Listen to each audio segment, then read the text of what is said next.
Hello everybody and welcome to this new video on Tinkercad, and in this video we are going to see how to work with groups.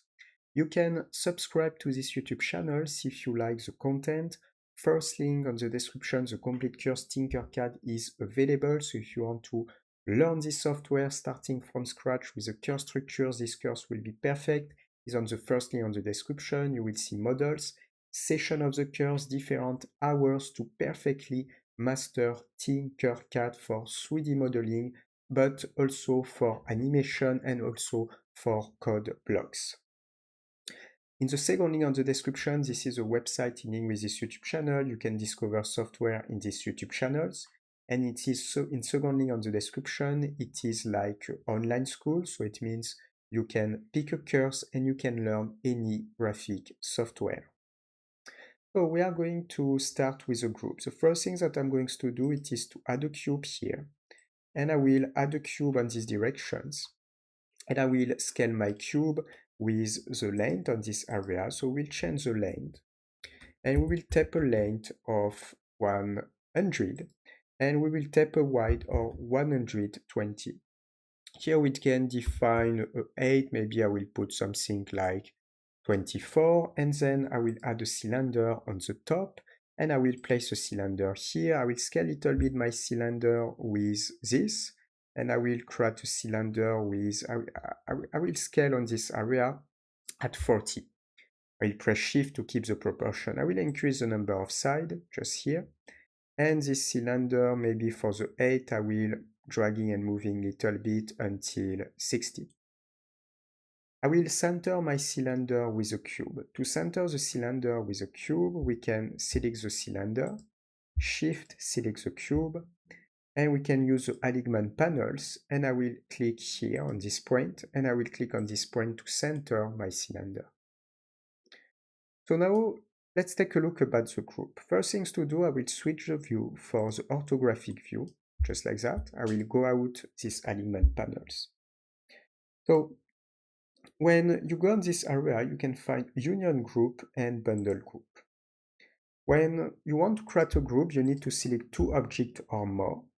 And first things to do, if I select a union group, just like this, you realize that the color is the same. So we have one entity now. I can drag and move my entity or scale my entity as well.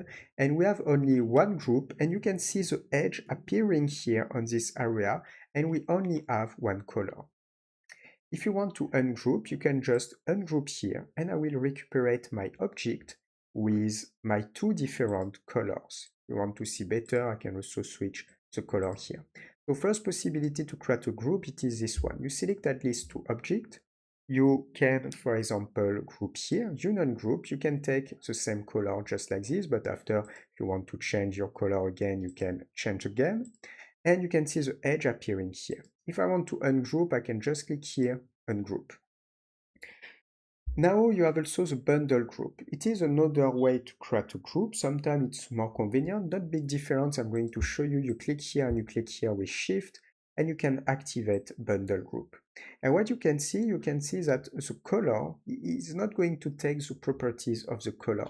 And as you can see, you don't see the edge appearing here also. So if I click here, see the bundle groups, little bit different. I can select another color, like for example this one. As you can see, we don't have the edge here that we have at the intersection with the bundle group. So it is some difference that we can do with this type of things. And it works for, even if you have multiple objects, I'm going to show you I can add an element here. Maybe I can add, for example, something here as well. I can scale a little bit this one, scale a little bit this one without any specific position. You can also select all the elements.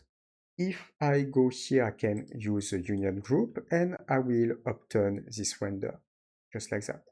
So here we have the union group, but because we have multiple objects, we cannot take a color, but I can select another color after, as you can see. Now, even if you have a union group, you have the type and you can switch for bundle group. And you can see we don't see the edge here or the edge on this area. So you see some difference. Another interest of the group, I will click here and I will ungroup. I will remove this object and I will remove this one. I will select the cylinder and I think I need to ungroup first. I will ungroup first. So now I will select this cylinder. I will scale a little bit on these directions and I will move the cylinder to be just on this area.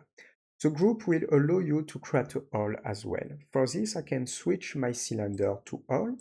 And now if I create a group with this and this, so I select the cube and the cylinder, I have the possibility to create a group. I'm going to show you again. I can click here, shift here, and I can click on Union Group. And when you click on Union Group, you will be able to create a hole. But if you do this, I'm going to come back or to ungroup. If you click on these two entities and you select the bundle group, here it's little different. Because we have a bundle group, it's not possible to create a hole. So as you can see, it's a little bit different when we add the object, but if we want to create a hole, it's not going to work properly. So as you can see here, it's not going to work properly to create a hole with a bundle group. So if you want to create a hole, you need to switch your object to hole first. And the second thing is to create a group, not a bundle group, a group. You can also create a frame of selection if you prefer, select all the elements like this. And I'm going to select group, and thanks to that, I will be able to create a hole. So this is how you can start with a group. So as you can see, it's convenient. You just need to see this little difference between the bundle group and the union group. But in this case, if you want to create a hole, definitely it will be pretty better to use the group features. So I'm going to show you again. You click here, you shift, you click on the first, you click, you convert to a hole, and then you select the first object, the second object. You can create a group and you can create a hole like this. So that's it. We are going to stop here for these videos. If you like, subscribe to these YouTube channels. First link on the description, the complete course Tinkercad is available. So if you want to learn Tinkercad starting from scratch with a course structure, it will be on the first link on the description. You will see model session of the course, what you will be able to learn. This is a complete course, different hours to perfectly master Tinkercad. We see in details all the different tools, all the library, how you can import, add different objects. We see also the mod SimLab to generate animation. We work also with the code block mod to generate models using the code. So this is what you will have in this training course, first link on the description.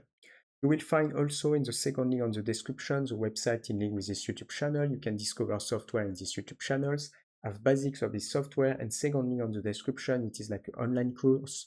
It is like an online school. You can pick a course and you can learn any graphic software.